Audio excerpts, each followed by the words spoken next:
Mari kita berdoa. Bapa di dalam surga, kami bersyukur untuk hari ini Tuhan memimpin kami untuk berkumpul bersama di tempat ini dan beribadah bersama dengan saudara-saudara yang ada di rumah masing-masing. Tuhanlah yang akan berbicara kepada kami melalui firman Tuhan. Pimpinlah hamba-Mu yang terbatas ini untuk boleh menyampaikan isi hati Tuhan. Kami berserah penuh di dalam pimpinan Tuhan. Di dalam nama Tuhan Yesus kami bersyukur dan berdoa. Amin. Bapak Ibu, silakan duduk. Shalom Bapak Ibu sekalian. Shalom. Kita bersyukur kepada Tuhan untuk hari demi hari yang bisa kita lalui. 6 hari kita bisa beraktivitas, melakukan berbagai pekerjaan, dan hari ini kita kembali mendengarkan firman Tuhan. Namun sebelumnya kita sudah dipersiapkan dengan puji-pujian, dengan persembahan pujian yang begitu indah, dan juga kita sudah menyampaikan doa-doa kita kepada Tuhan. Kita sudah berekspresi di hadapan Tuhan. Dan ini saatnya kita menyediakan telinga kita, hati kita, dan seluruh tubuh kita untuk mendengarkan Tuhan berbicara. Bapak Ibu, saudara-saudara sekalian, pada abad ke-16 ada kisah tentang percakapan yang serius antara seorang pemuda Kristen dengan seorang pemuda yang ambisius. Seorang pemuda Kristen ini bernama Santo Philip Neri. Jadi Santo Philip Neri ini bercakap-cakap dengan seorang pemuda Kristen juga. Jadi seorang pemuda yang ambisius berkata kepada Santo Philip Neri. Katanya begini, teman, orang tuaku akhirnya kasih izin aku sekolah ilmu hukum. Lalu Philip Neri ini merespon dengan sebuah pertanyaan. Lalu seorang Kristen yang ambisius ini menjawab, nanti setelah aku sudah ahli hukum, aku akan mendapatkan banyak uang, membeli sebuah rumah pedesaan, membeli kereta dan kuda-kuda, menikahi seorang wanita cantik, dan menjalani hidup yang menyenangkan. Itulah cerita dari seorang pemuda yang ambisius tadi. Lalu Philip menjawab kembali dengan pertanyaan yang sama. Lalu seorang pemuda yang ambisius ini berkata, lalu dia berpikir, Bapak Ibu, itu pertama kali bagi seorang pemuda yang ambisius ini memikirkan kemana ujungnya. Itu pertama kali seorang pemuda yang ambisius ini berpikir akan adanya akhir dan akan adanya kekekalan. Ia menyadari bahwa ternyata ia tidak melibatkan Allah dalam rencana-rencana yang begitu banyak yang sudah ia rancangkan dalam kehidupan. Bapak Ibu, ini bukan persoalan kekayaan itu salah, bukan. Tetapi jika kekayaan menjadi tujuan utama, maka kita mengabaikan kekekalan dan mengandalkan uang. Bukan itu yang penting. Bila anak muda maupun orang tua memang harus membuat berbagai perencanaan hidup, ada satu oknum yang tidak bisa dilupakan, yaitu maka dengan kisah percakapan yang begitu selidik ini membuat kita berpikir satu hal. Dalam seluruh rancangan kehidupan kita perlu letakkan satu pertanyaan. Lalu bagaimana? Dari semua rencana-rencana kehidupan kita perlu taruhkan satu pertanyaan. Lalu bagaimana? Pertanyaan ini akan mengarahkan kita kepada suatu akhir. Apa Bapak Ibu dan saudara-saudara sekalian, mengikuti kisah ini, tentu setiap orang memiliki pengertian tentang apa itu hidup. Kalau ditanya satu-satu kita dari yang ada di tempat ini, satu-satu ditanya bagi kita yang ada di rumah masing-masing, pasti punya pengertian tentang apa itu hidup. Benar bukan? Benar. Lalu kalau ditanya, akan ada berbagai respon negatif tentang hidup. Orang-orang yang memiliki pengalaman pahit tentang hidup akan berkata, hidup itu hancur. Dia akan memandang dari sisi negatif. Tapi kalau beberapa orang yang mengalami kenikmatan hidup, dia akan berkata, hidup itu menyenangkan. Lalu di sisi tengah-tengah, akan ada juga beberapa pendapat yang mengatakan, hidup itu bagaikan roda yang berputar, kadang di atas dan kadang di bawah. Inilah yang akan kita hadapi, respon-respon orang tentang apa itu hidup. Nah, Bapak Ibu, dengan demikian, mana yang kita pegang? Mana yang kita terima? Atau mana yang kita setujui? Kan begitu. Oleh karena itu, untuk menemukan suatu kepastian tentang hidup, yang dimana hari ini kita akan mendengar suatu berita tentang tempat perteduhan kekal. Bapak Ibu saudara-saudara sekalian, tempat perteduhan kekal adalah akhir dari sebuah hidup. Maka untuk mengerti hal itu melalui firman Tuhan, mari kita buka Alkitab kita dari Mazmur 90 ayat 1 sampai 12. Mari kita melihat firman Tuhan dalam tulisan doa Musa yang menyatakan tentang hidup yang begitu singkat, namun Tuhan ada dari kekal sampai kekal, dan Dialah tempat perteduhan. Kita membaca firman Tuhan dari Mazmur 90 ayat 1 sampai 12. Kita baca secara bergantian, kaum pria ayat 1, kaum wanita ayat 2, demikian seterusnya bergantian sampai ayat 12. Kami persilakan untuk kaum pria 1, 2, 3 ya. Doa Musa, Angkara, Tuhan, engkaulah tempat perteduhan kami turun-temurun. Sebelum gunung-gunung dilahirkan dan bumi dan dunia diperanakan, bahkan dari selama-lamanya sampai selama-lamanya, Engkaulah Allah. Engkau mengembalikan manusia kepadaku dan berkata, kembalilah hai anak-anak manusia. Sebab di matamu 1000 tahun sama seperti hari kemarin apabila berlalu, atau seperti suatu giliran jaga di waktu malam. Engkau menunjukkan manusia, mereka seperti mimpi, seperti rumput yang bertumbuh. Di waktu pagi berkembang dan bertumbuh, di waktu petang sisuk dan lain. Sungguh kami habis lenyap karena murka-Mu, dan karena kehangatan amarah-Mu, kami terkejut. Engkau menaruh kesalahan kami di hadapan-Mu, dan dosa kami yang tersembunyi dalam cahaya wajah-Mu. Sungguh segala harta kami berlalu karena kemana-Mu. Kami menghabiskan tahun-tahun kami seperti dulu. Masa hidup kami 70 tahun, dan jika kami kuat 80 tahun. Dan kebanggaannya adalah kesukaran dan penderitaan, sebab berlalunya buru-buru dan kami melayang lenyap. Serta kami mengenal perkembangan Kamu dan takut kepada Nama-Mu. Ajarlah kami menghitung hari-hari kami sedemikian, hingga kami beroleh hati yang bijaksana. Terima kasih untuk kerjasama Bapak Ibu dalam pembacaan firman Tuhan.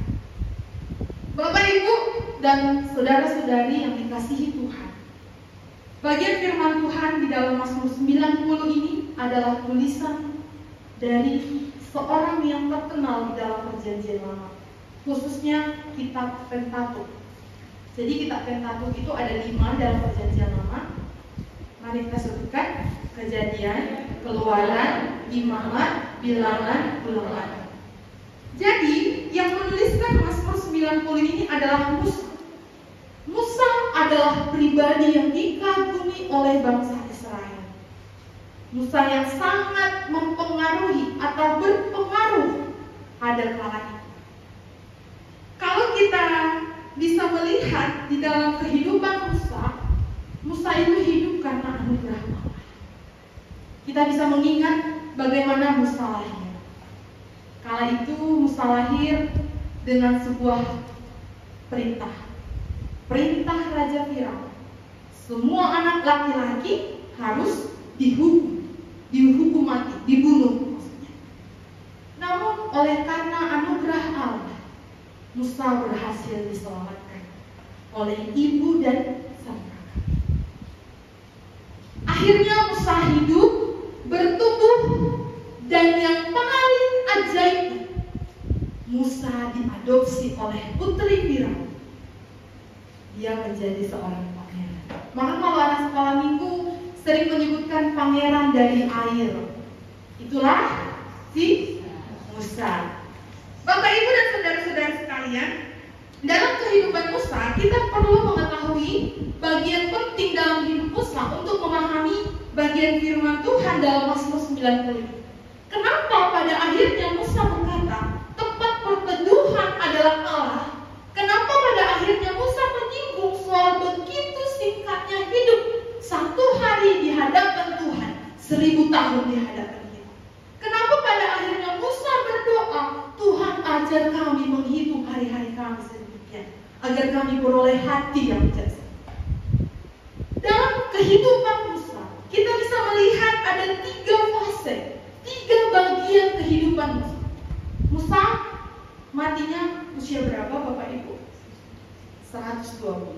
120 dibagi 3, 40 tahun. Kita bisa melihat bagian hidup Musa selama 40 tahun. 40 tahun dalam 3 bagian. Yang pertama, bagian yang pertama, 40 tahun yang pertama dalam kehidupan Musa, ia hidup sebagai pangeran. Ia hidup sebagai anak dari putri Firaun. Ia hidup sebagai cucu dari Raja Firaun. Ia hidup memiliki dayang-dayang. Ia hidup memiliki bawahan-bawahan. Ia hidup memiliki fasilitas. Ia hidup bisa merasakan nikmatnya hidup. Itu 40 tahun yang pertama. Sehingga dalam bagian ini 40 tahun yang pertama kisah hidup Musa, dia merasakan bahagia. Tetapi Bapak Ibu, bahagia dalam segala hal dalam pandangan kita.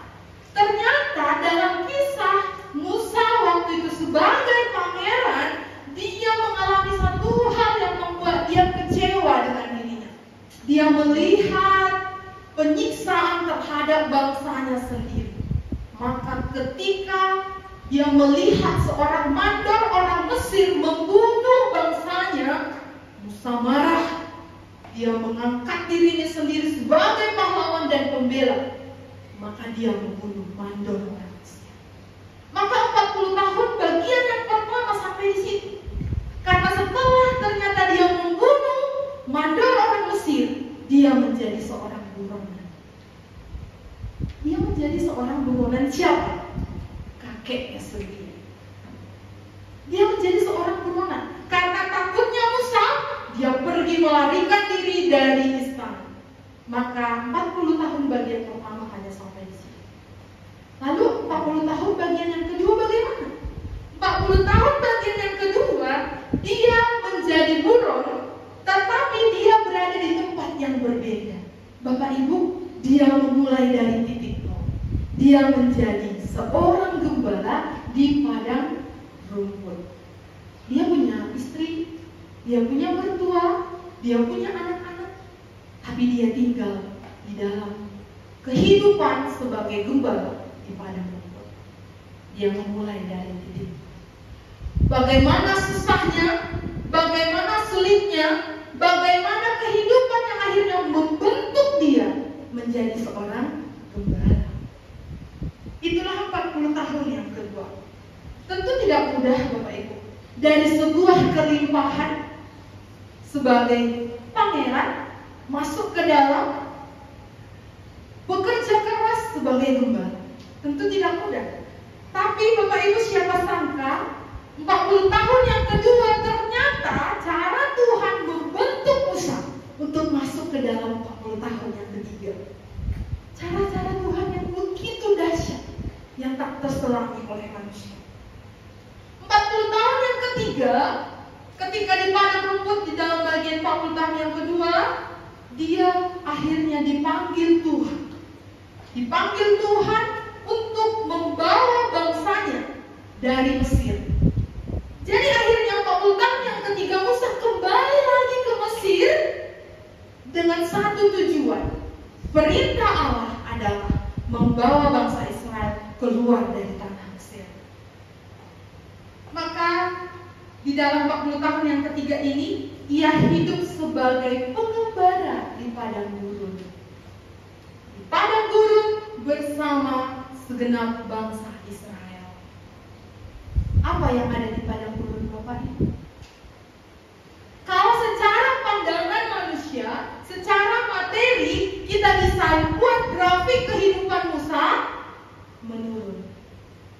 Dari pangeran, gembala, sampai akhirnya di padang gurun. Kalau sudut pandang kita bisa buat grafik, kita bisa buat hipotesa bahwa ternyata kehidupan Musa ini merosot dari dia muda sampai tuanya, sampai yang paling mengerikan, Musa mati, tapi tidak kelihatan korban. Bagi kita itu tentu mengerikan. Itulah 3 fase kehidupan Musa. Jadi 40 tahun yang ketiga, dia akhirnya di padang gurun bersama bangsa, bukan bangsa yang lemah lembut kata firman Tuhan, tapi bangsa yang tegak tengkuk.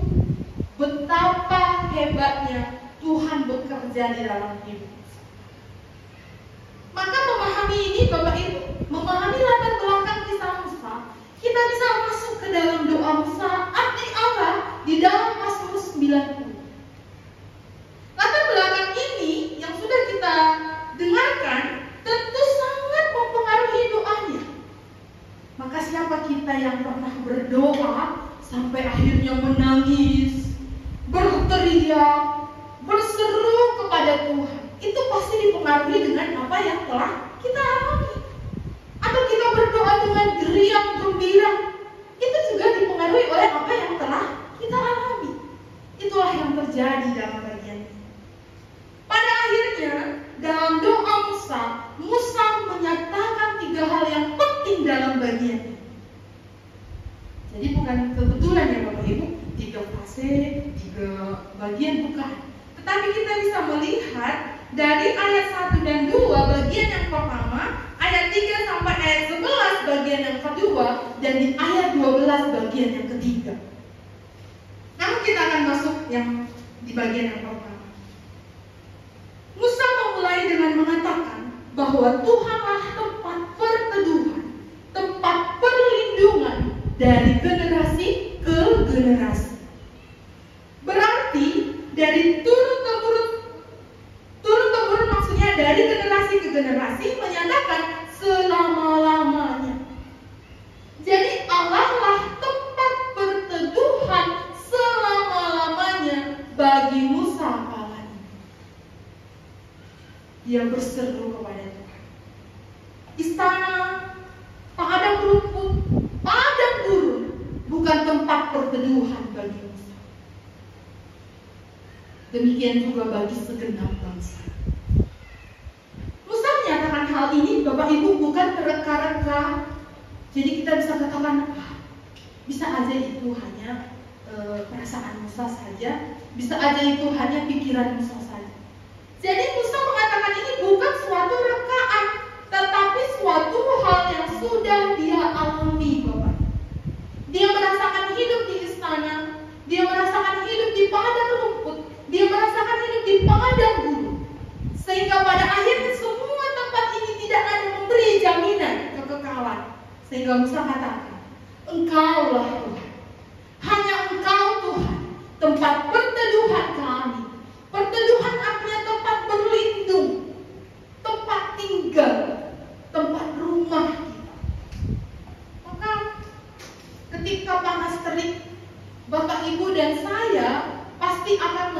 tempat, di mana tempat yang sejuk untuk apa? Berteduh.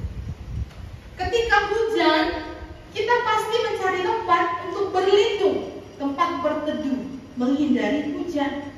Namun semuanya itu tidak memberi jaminan kekekalan bagi kita, karena hanya Allah lah yang kekal.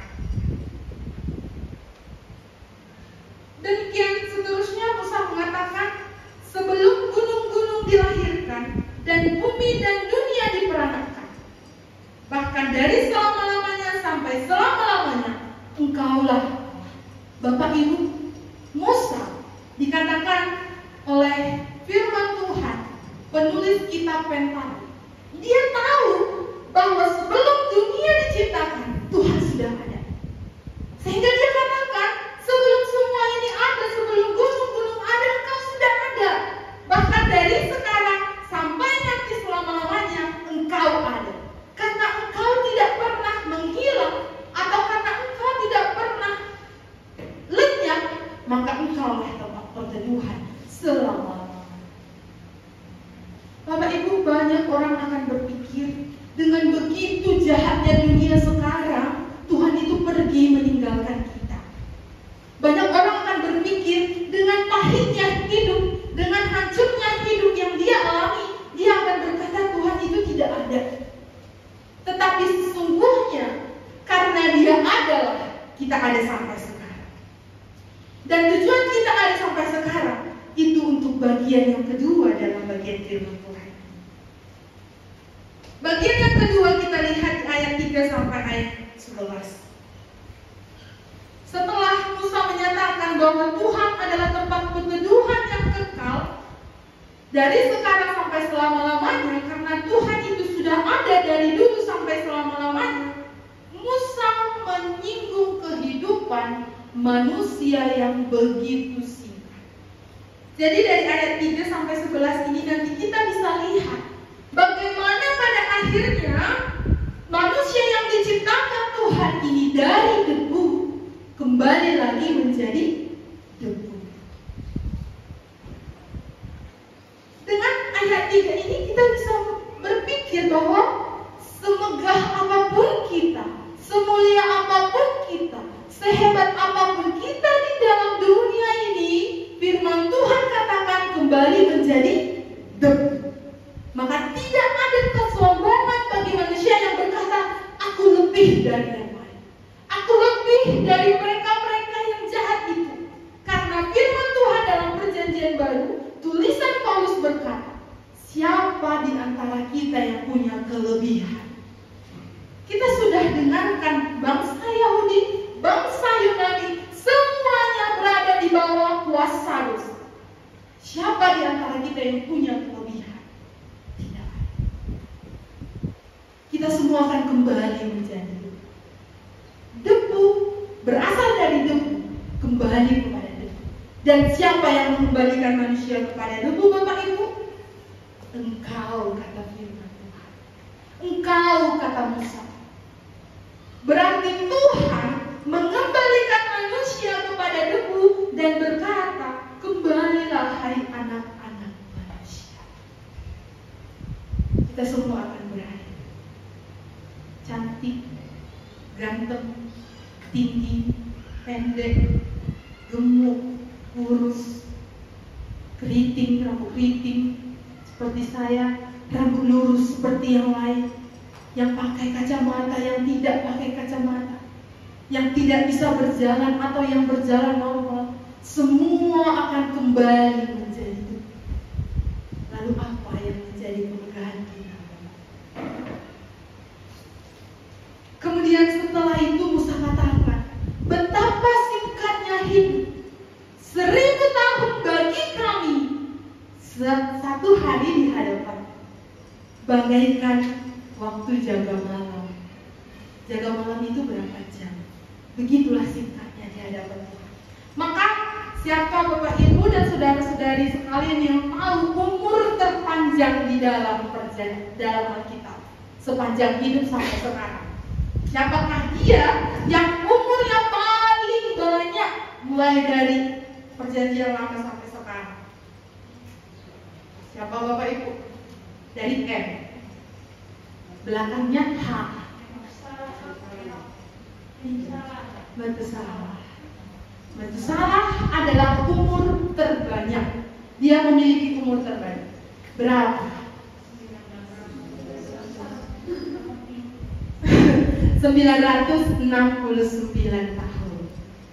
Bapak Ibu, 969 tahun dengan mereka yang hidup 1 minggu sama di hadapan Tuhan. Begitu singkatnya hidup. Seperti itu singkat. Musa menyatakan bagian itu 1000 tahun bagi kami sama seperti hari kemarin. 1 hari di hadapan Tuhan apabila berlalu atau seperti suatu giliran jaga di waktu malam. Hanya seperti ronde malam itu. Ronde ya? Maaf. Ronde malam itu kehidupan kita. Begitu singkat. Bapak Ibu, pernahkah kita berpikir berapa usia kita, lalu ternyata itu bagaikan 1 hari di hadapan Tuhan. Ternyata belum ada yang menembus 1000 tahun ya. Metusalah usianya 969. Bagaikan berapa hari di mata Tuhan? 1 hari. Mereka yang hidup 1 hari, 2 hari, atau kita buat 1 minggu, bagaikan berapa hari di mata Tuhan? 1 hari. Sama kita di hadapan Tuhan, Bapak Ibu. Kita nggak ada di bagian manapun untuk bermegah. Di soal panjang usia kita, di soal kehebatan kita, tidak ada alasan bermegah di hadapan Tuhan. Musa menyatakan hal itu, membuat pernyataan itu. Jadi zaman dulu itu 1000 tahun itu jangka yang begitu lambat dan proses yang begitu lama. Tapi begitu pun bagi Tuhan hanya 1 hari.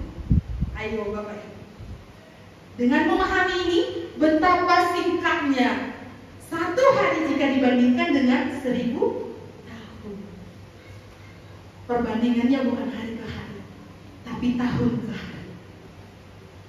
Kontras ini sangat jelas untuk membandingkan kesementaraan hidup kita dengan kekekalan Allah.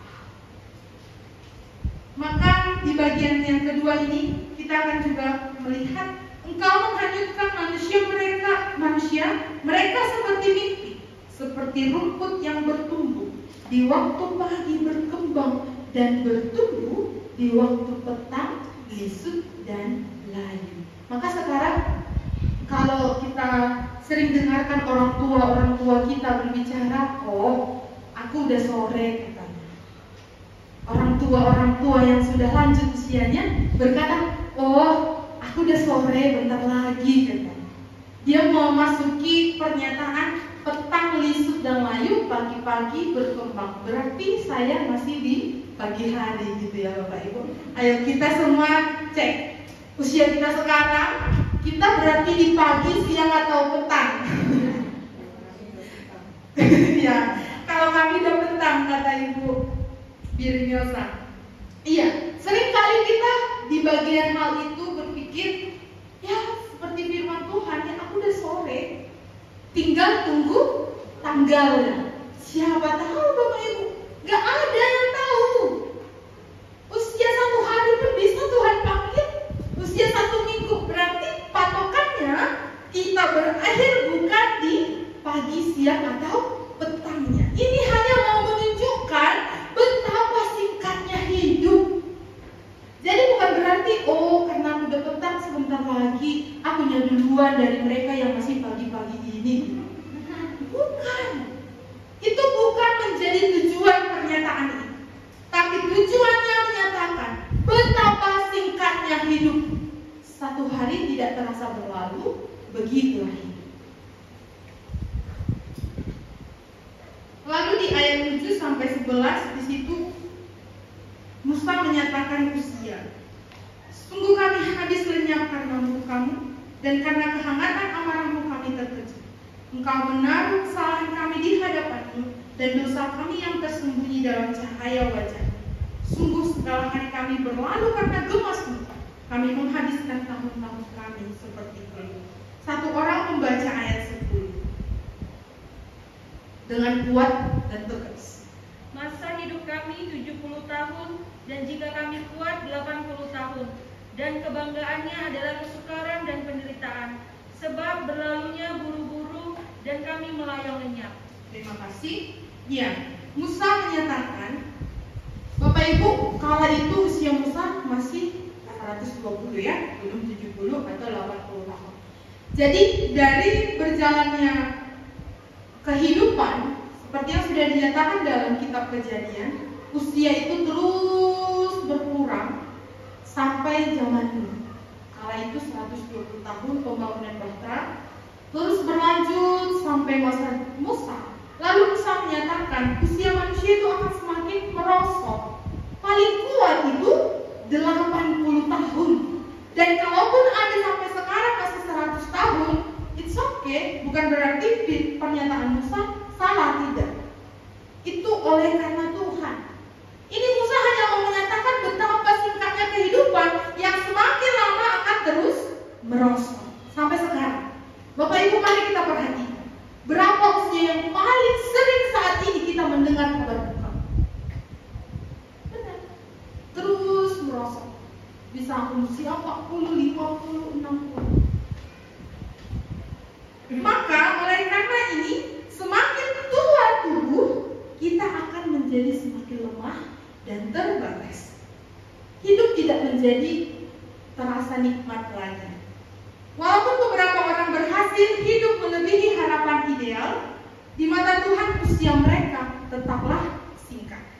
Kematian mereka tetap terjadi secara terburu-buru dan dapat diibaratkan seperti melayang lenyap. Jadi kehidupan kita melayang lenyap. Dalam bagian ini Musa hendak menyatakan kedahsyatan murka Allah. Bapak Ibu, firman Tuhan, manusia akan mati satu kali, setelah itu dihakimi. Itu menyatakan upah dosa yang adalah maut bagi manusia. Maka mau tidak mau manusia harus mati. Mau tidak mau manusia harus berakhir dari dunia. Mau tidak mau hidup manusia harus berakhir. Karena firman Tuhan tetap terlaksana. Ya dan amin. Maka kalau kita mau bermain-main dengan firman Tuhan, silahkan. Karena kita akan dipermainkan. Kita akan bermain-main, lalu kita dipermainkan, maka kita tidak akan memenuhi apa yang dimaksud oleh firman tersebut. Kita akan terus dipermainkan seperti bola pingpong yang tidak punya arah atau tujuan. Tapi bukan firman-Nya yang mempermainkan kita, yang mempermainkan diri sendiri. Maka dalam bagian ini kita bisa mengingat satu kisah dalam Perjanjian Baru. Seorang kaya yang bodoh. Bapak Ibu, seorang kaya yang bodoh berkata begini. Dia bingung mau meletakkan kemana harta-hartanya. Karena gak ada lagi tempat. Bayangkan Bapak Ibu, betapa kayanya dia. Kita banyak tempat tapi gak ada hartanya ya. Si orang kaya dalam Lukas pasal 12 ini banyak sekali hartanya, tapi tidak ada tempat. Maka dia bilang, aku akan merombak kembali lumbung-lumbungku, menyimpan hartaku. Setelah itu apa? Wah, sudah begitu banyak. Aku akan katakan kepada jiwaku. Si orang kaya bilang, jiwaku, nikmatilah, berbahagialah, bersenang-senanglah. Engkau punya segalanya. Pada saat itu juga Tuhan berkata, ternyata si orang kaya itu, Tuhan bilang bodoh. Kenapa bodoh Bapak Ibu? Dia kaya, dia menikmati hartanya, apakah itu bodoh? Bukan itu. Tapi bodoh kata Tuhan, karena dia merasa hidup ini miliknya, harta ini miliknya, dan waktu itu adalah miliknya. Dia nggak tahu kapan berakhir. Dia masih berpikir, wah, waktu ini kan dalam kendaliku. Ayo nikmati sepuasnya. Tuhan patahkan. Orang kaya yang bodoh ini mati pada saat itu. Tidak bisa. Lumbung-lumbungnya bisa menampung dia? Tidak bisa. Harta semua yang dikumpulkan bisa menampung dia? Tidak bisa. Karena dia merasa hidupnya miliknya, hartanya miliknya, waktunya miliknya. Begitu singkatnya hidup, begitu ganasnya murka Allah yang sudah nyata di depan kami yang berdosa, kata Musa di ayat 8. Dosa kami tersembunyi di dalam cahaya wajah. Namun demikian dia menanti kita berbalik, Bapak Ibu. Siapa yang mengenal kekuatan murka-Mu dan takut kepada gemas-Mu, kata Musa di ayat 11. Oleh karena itu, di bagian yang ketiga, Musa berdoa, ajarlah kami menghitung hari-hari kami sedemikian, hingga kami beroleh hati yang bijaksana. Bapak Ibu, menghitung bukan soal perkara matematika, tetapi menuju kepada mengevaluasi diri, mengoreksi hidup. Sudah apa dan sejauh mana yang sudah kukerjakan? Menghitung hari-hari bukan sebatas matematika, usiaku 1, 2, 3, 4, wah berbahagia. Bukan, Bapak Ibu. Tetapi lebih kepada mengevaluasi diri, supaya kami beroleh hati yang bijaksana, ya Tuhan. Inilah hikmah. Jadi doa Musa kepada dirinya dan seluruh bangsa, begitu kelamnya mereka kalah. Saat ini mungkin kita bisa kita bilang, nggak apa-apa nih itu ketika mereka di padang gurun. Tapi kala itu adalah masa paling kelam bagi yang hanya mengandalkan iman kepada Allah. Karena apa? Nggak ada apa-apa di padang gurun, Bapak Ibu. Nggak seperti kita saat ini, kita butuh roti, ada tempat jualan. Kita butuh minum, ada tempat jualan. Sepatu kita rusak, ada tempat jualan. Semua tersedia, di sana tidak ada. Tapi begitu pun Tuhan tidak meninggalkan mereka. Tuhan pelihara kebutuhan dan kehidupan mereka. Maka Bapak Ibu, mengevaluasi dan memikirkan hal-hal yang perlu diisi dalam kehidupan. Belajar menghitung hari akan memberi kita hati yang bijaksana. Kalau evaluasi itu kan ada mengingat kembali apa yang sudah terjadi, lalu pencapaiannya sejauh mana. Evaluasi itu membawa ke depan, memperbaikikah atau memperburuk. Kalau memperburuk mungkin lebih mudah ya, tapi memperbaiki, disinilah kita butuh bijaksana yang daripada Tuhan. Itulah yang menjadi isi doa Musa, yang menjadi poin ketiga yang kita pelajari hari ini. Bapak Ibu, bagaimana kita dapat merefleksikan peristiwa yang dialami Musa ini dan doanya ini kepada kehidupan kita saat ini? Bukankah mereka memiliki situasi yang berbeda dengan kita pada zaman sekarang? Ya. Tapi Bapak Ibu tentu memiliki fase-fase kehidupan. Kalau kita urutkan seperti Musa, mungkin kita nanti di rumah bisa ya punya tugas, punya PR. Ini bukan supaya dikumpulkan di punten 100, bukan. Tapi kita punya tugas untuk kita evaluasi. Sebagaimana doa Musa, menghitung hari-hari sedemikian supaya beroleh hati bijaksana. Kita bisa buat fase-fase kehidupan kita, sebagaimana kehidupan Musa yang sudah dijelaskan dalam firman. Kita tentu punya fase-fase itu yang membuat kita bisa mengerti apa itu susah, apa itu senang, apa itu tawa, apa itu tangis. Dan kita berjuang bagaimana supaya tetap bertahan hidup dan mendapat kesenangan. Kita berjuang membangun tempat-tempat perlindungan yang menurut kita aman dan nyaman. Maka kita buat rancangan, kita cari maps di mana tempat yang sejuk, aman, asri, nyaman. Lalu saya akan buat aset di sana, saya akan dirikan untuk rumah generasi kami, rumah perkumpulan. Kalau orang Batak katakan rumah persaktian. Kita mungkin sudah punya rancangan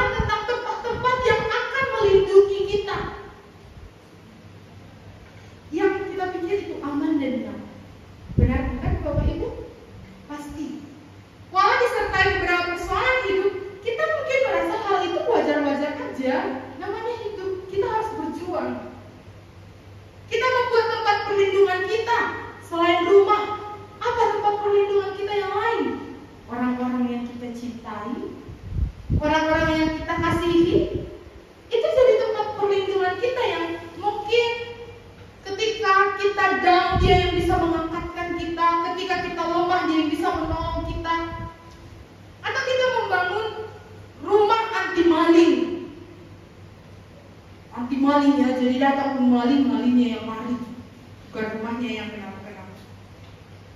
Atau kita membuat rekor muri untuk menjamin perlindungan yang abadi bagi kita.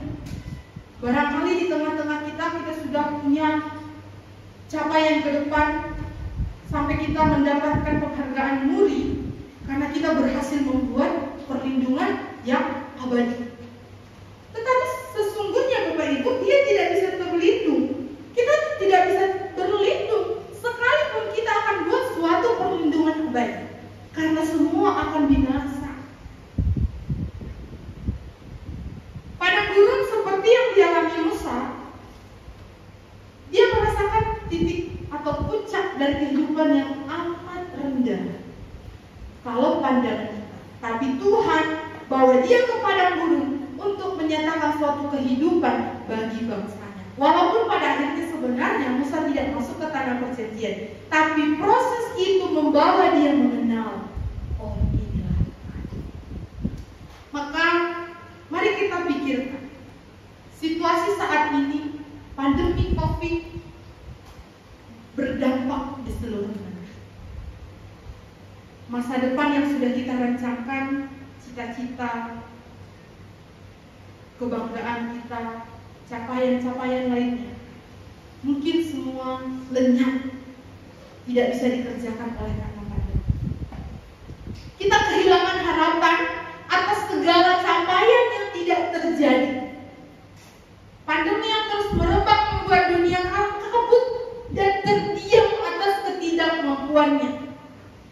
Siapa yang bisa mengalahkan pandemi? Negara superpower? Diam. Orang-orang hebat, ahli-ahli, pakar-pakar dalam medis? Diam. Semua tidak ada yang bisa mengalahkan. Tapi semua itu Tuhan izinkan untuk melulatkan segala capaian manusia yang begitu jauh, yang melebihi Allah, bahkan tidak melibatkan Allah di dalam segalanya.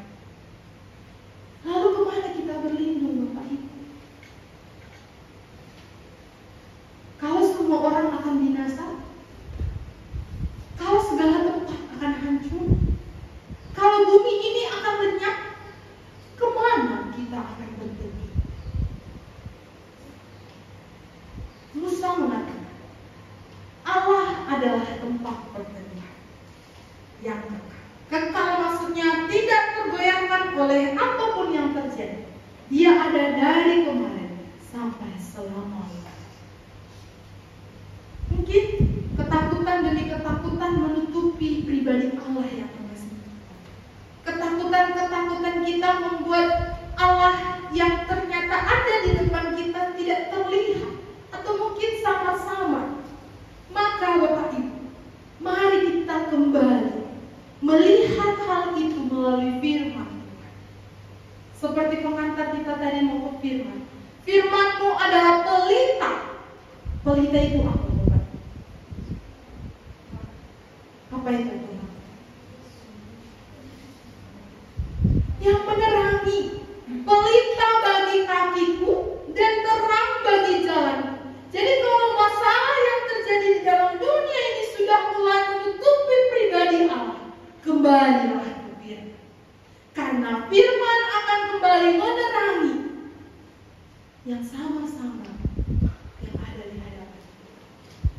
Firman Tuhan membawa kita melihat seberapa hebat pun persoalan di depan, seberapa hebat pun tantangan di depan, ternyata ada Allah yang menanti kita, melibatkan Dia dalam segala laku kita. Jadi Tuhan itu bukan hanya ada, tapi Tuhan itu kekal. Bahkan Dia memelihara kehidupan kita, dan Dia mau Dia terlibat dalam segala laku kita. Jadi ketika kita buat semua perencanaan, Tuhan ingatkan, Akulah tempat perteduhan yang kekal. Hidupmu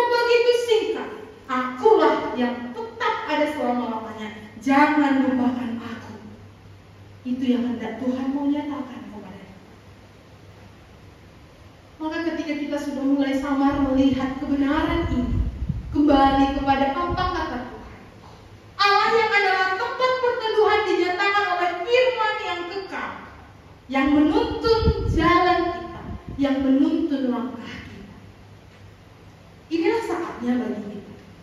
Ketika hari ini diingatkan oleh Tuhan, lalu kita menyadari, oh iya, banyak ternyata segala lakuku yang sudah melupakan Tuhan, sehingga orang-orang melihat aku jauh dari Tuhan, atau barangkali orang melihat ternyata Tuhan tidak termulia lagi dalam hidup. Inilah saatnya bagi kita untuk menghitung hari-hari yang begitu singkat ini. Di mana Allah bisa kita temukan? Allah yang dulu, yang menyatakan diri kepada bangsa Israel, Allah yang telah menyatakan diri kepada kita Bapak di dalam satu pribadi, Yesus Kristus. Allah yang dulu disembah oleh Musa, Allah Abraham, Allah Ishak, dan Allah Yakub, adalah Allah yang juga telah menyatakan diri kepada kita di dalam satu pribadi, Yesus Kristus. Maka Yesus Kristus menjadi jaminan kita berada dalam perlindungan Allah. Setiap orang yang berada di dalam Kristus berada dalam perlindungan Allah. Setiap orang yang di luar Kristus tidak memiliki jaminan yang kekal sebagaimana Allah adalah kekal. Siapa yang berbahagia? Yang memiliki Kristus. Siapa yang punya tempat perteduhan yang kekal?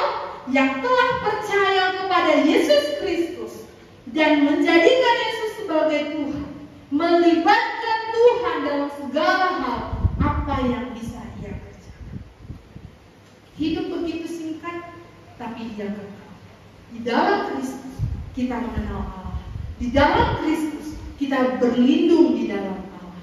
Di dalam Kristus kita aman dan nyaman sampai kekal, karena Yesus Kristus adalah iman.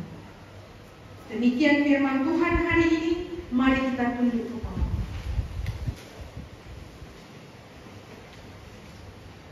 Mari kita berdoa sejenak di tempat kita masing-masing, baik yang ada di tempat ini maupun yang di rumah. Setelah mendengar Allah adalah tempat perteduhan dan hidup kita yang begitu singkat, mari kita mau menyatakan kepada Tuhan, ajarilah aku ya Tuhan, untuk menghitung hari-hariku yang sedemikian, supaya aku beroleh hati yang bijaksana. Mari kita berdoa bersama-sama.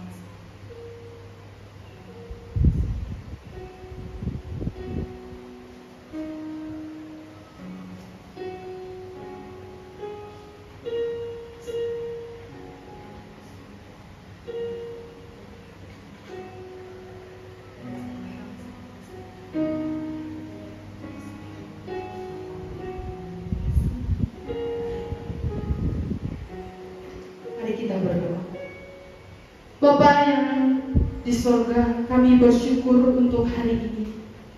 Begitu indahnya ketika kami memberi hati kami dan pikiran kami untuk fokus mendengarkan firman Tuhan.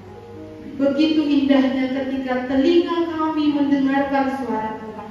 Begitu indahnya ketika mata kami menyaksikan cara kerja Allah di dalam diri nenek moyang kami, dan sampai sekarang yang ada pada kami.